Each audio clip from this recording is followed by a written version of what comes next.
sa mga pagnanakaw na ito. Kasi nga, pagkang naging silent ka, naging neutral ka, ay complicit ka. Para ka na rin kumampi doon sa mga nagnanakaw. Si Pokis ay miyembro ng Philippine Military Academy Dimalupig Class of 1991. Sa kasalukuyan, naharap siya sa kasong inciting to sedition kaugnay ng kanyang mga pahayag laban sa umunoy korupsyon sa Administrasyong Marcos Jr. Itong araw ng Lunes, January 5, ay inaresto si Pokis sa NAIA Terminal pagbalik niya ng bansa mula sa holiday break. Sa kabila ng mabigat na sakripisyo sa pagsasalita laban sa mga irregularidad sa pamahalaan, nanindigan ng retiradong general na hindi titigil ang United People's Initiative o UPI, ang grupo na kanyang binuo sa paniningil sa pananagutan sa mga korap sa gobyerno. Memorandum on time dahil importante naman po na kahit anong mangyari sa ICC ay magkaroon ng desisyon ng ating Korte Suprema ng ginawang pangingisnap ni Tatay Digong ay labag sa ating saligang batas at labag sa ating mga batas. No?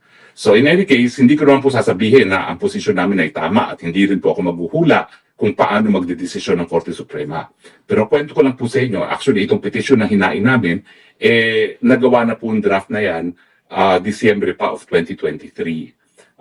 Sa totoo lang po, yan ay alinsunod sa naging request sa akin ni VP Sara na gumawa na ng petisyon anticipating na kung hihingi nga ng kooperasyon ang gobyerno ni Bangag ay dudurog sa Korte Suprema.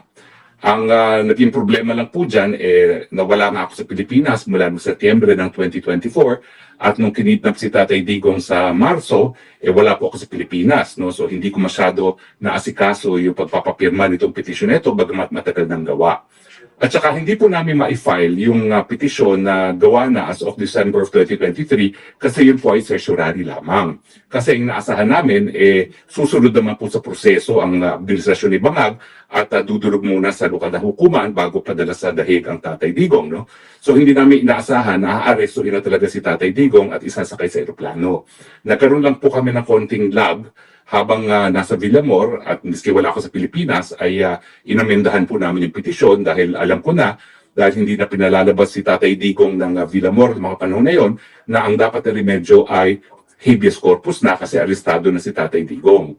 Nagkaroon kami ng mahabang debate sa aking mga kasama sa law office kung anong petisyon ang ihahain namin. In the end, nanaig naman yung pananaw ko na dapat ihain natin kaparehong habeas corpus dahil arestado na nga si Tatay Digong at saka certiorari kasi ang pinangangambahan namin kung mawala na sa Pilipinas si Tatay Digong baka masabi ng hukuman na wala ng jurisdiction na kapag habeas corpus lamang ang ifa-file dahil kapag wala na doon yung tao paano pang gagawin mo no? So ang sinampa po namin ay habeas corpus at saka certiorari. So sa lahat pong mga nakabinbin na petisyon sa korte kami lang po yung pinagsama namin yung remedyo ng habeas corpus at saka ang certiorari. Now, ang buong akala ko po, mapipirmahan ni Tatay Digong yung affidavit of, yung verification at saka affidavit of non-forum shopping. Kaya nga lang po, wala ako sa Pilipinas sa mga panahon na yun. Yung aking messenger ay nagpunta doon sa Villamor, hindi naman makapasok, no? Dahil nga hindi nila pinapapasok yung mga tao, dala-dala po niya yung form na i-appel doon sa petisyon. Ang una po sana na petitioner dyan ay si VP Sara mismo na nagpunta ng diretsyo sa Supreme Court para mag-file ng kaso. No?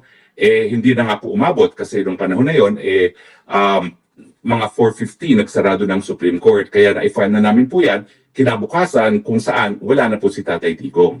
Pero dahil naniniwala naman ako na aming sinampa ay hindi lamang certiorari dahil question yung mga acts committed with grave abuse of discretion amounting to lack of or in excess of jurisdiction at habeas corpus na madidesisyonin pa rin yung kaso. At sa tingin ko naman po, sana po, dahil pinasumiti naman kami ng memorandum, baka naman po bigyan ng desisyon ng Korte Suprema, bagamat yan po ay bagay na tanging Korte Suprema lamang po ang makapagsasabi kung magbibigay sila ng desisyon on the merits.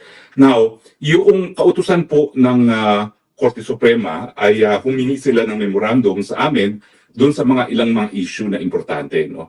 At ilan sa mga issue ito ay babanggitin ko lang kung ano mga issue at sinasabi ko lang kung ano yung sinabi namin sa ating memorandum. Ulitin ko po hindi ko po sinasabi na tama kami.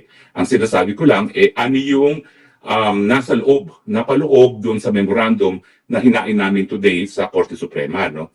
Now, ang naging kliyente ko po dito, dahil hindi na nga po napirmahan ni VP Sara, dahil hindi na umabot, ay si Congressman Pulong Duterte. No? So ang naging kliyente ko po rito ay si Congressman Pulong Duterte. Now, ano po yung mga issue dito? Pinakapangunahing issue ay moot and academic na veto, no? At ang sinabi po namin ay hindi siya moot and academic dahil in the first place, nakakulong po rin si Tatay Digong at kinakailangan mag-desisyon pa rin ng Korte Suprema kung legal ba o illegal yung pagkakakulong ni Tatay Digong sa dahig at saka yung pamamaraan kung paano siya napadala sa dahig, no? Ano pa ang mga sinabi namin dyan? Sinabi nga namin na talagang tinanong din naman ng Korte Suprema, meron ba bang jurisdiction ng ICC rito? Ang sabi namin, wala na.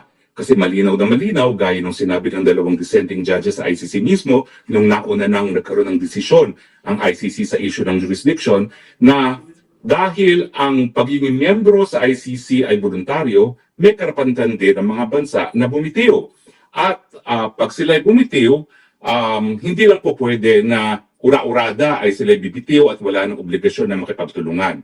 Binigyan ng Rome Statute ang mga bansang bumitiw at ang prosecution, ang hukuman mismo, ng 1 taon matapos mag-deposito ng instrument of ratification para aktuhan ang kung anumang kaso na ihahain sa korte mismo ng prosecution. At sinabi nga namin na dahil nga po 2 taon na bago nagsimula at humingi ng abiso ang prosecution para magsimula ng kanilang preliminary investigation, hindi na po pwedeng magtuloy ang kaso dahil ng panahon na yun ay hindi na miyembro ng ICC ang Pilipinas.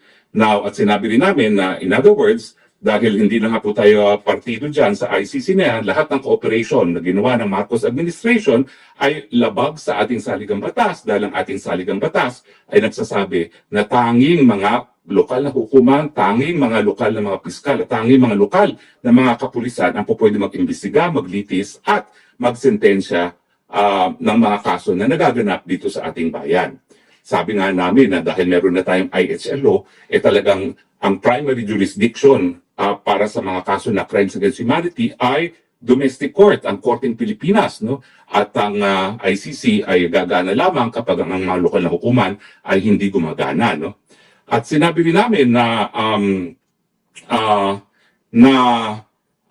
walang karapatan ang ehekutibo na ipawalang bisa yung prinsipyo ng complementarity by surrendering yung pagkatao ni Tatay Digong.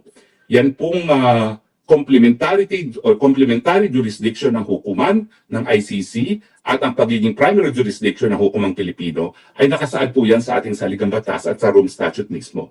At hindi po pwede na yung pag-surrender, pag-kidnap at pag-surrender ng isang presidente sa ICC ng pagkatao ni Tatay Digong ay maging legal na basihan para sabihin na voluntaryo na nating tinatanggap ang jurisdiction ng ICC.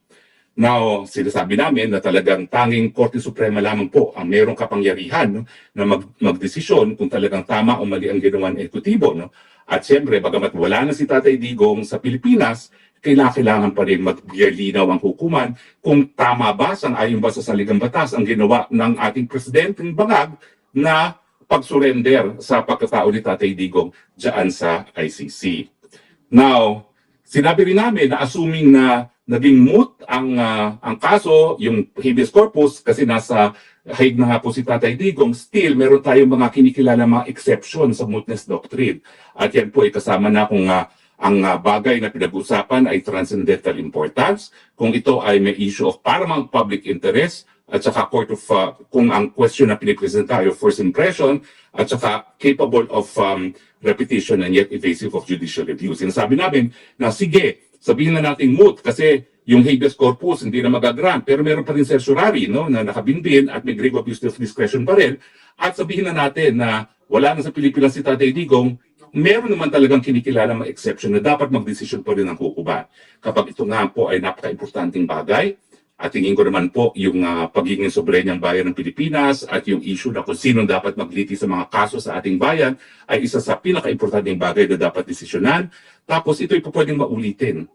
Paano po mauulit yan? Ay pwede mo na maulitin yan. Sa kaso ni Bato de la Rosa, kikidnapin nila, papadala nila sa dahig kaagad, no? Bago makadalawang hukuman. Yun yung ibig sabihin na capable of repetition and yet evasive of judicial review. The fact na po pwedeng mangyari muli kay Bato de la Rosa yung ginawa na kinidnap at dinala sa ICC at kung mootness lamang ang magiging dahilan ng Korte Suprema para mag-issue ng desisyon, talagang paulit-ulit ang mangyayari yan at hindi makakakuha ng katalungan ang mga kababayan natin, no? Tapos ito ay kauna-unahang pagkakataon, no, na talaga nagkakaroon ng ganitong desisyon ng Korte Suprema, no, dahil kauna-unahang pagkakataon naman na tayo sumapi sa isang international tribunal gaya ng ICC. Now, ang sabi namin, itong kasong ito ay talagang ang tinutumbok nito ay yung ating pagiging soberenyang bansa at saka yung ano yung limitasyon ng kapangyarihan ng presidente. Meron ba talagang kapangyarihan ng presidente na baliwalain ang jurisdiksyon ng ating hukuman sa pamamagitan ng voluntaryong pag-surrender ng isang Pilipino sa jurisdiksyon ng isang dayuhang hukuman. So yan po ang mga pinaka-importanteng issue na dapat desisyonan ng Korte Suprema. Ibig ba sabihin na palibasa ikaw ang pinakamakapangyarihang opisyales sa buong bayan, pwede mo nang baliwalain ang ating judikatura at saka yung ating saligang batas na nagsasabi na ang judicial power ay nasa kamay lamang ng isang Supreme Court at mga batas na binuo ng Kongreso. Well, hindi ko po pwedeng paghimasukan kung paano magdedesisyon ng ating Korte Suprema, pero Tatay Digong, alam ko hindi mo ako nakikita, at least alam mo na talaga naman pong parang hindi tayo nagkaroon ng bakasyon itong Paskong ito dahil kinakailangan tapusin itong memorandum na ito. Natapos naman po namin, di man kita masamahan, di man kita madepensahan sa ICC, at least dinulog ko yung kaso, yung issue na talagang labag sa saligang batas sa pangingidap sa'yo dito sa hukuman na sa tingin ko, pakikinggan tayo. No? Yan ang Supreme Court ng ating bansang Pilipinas.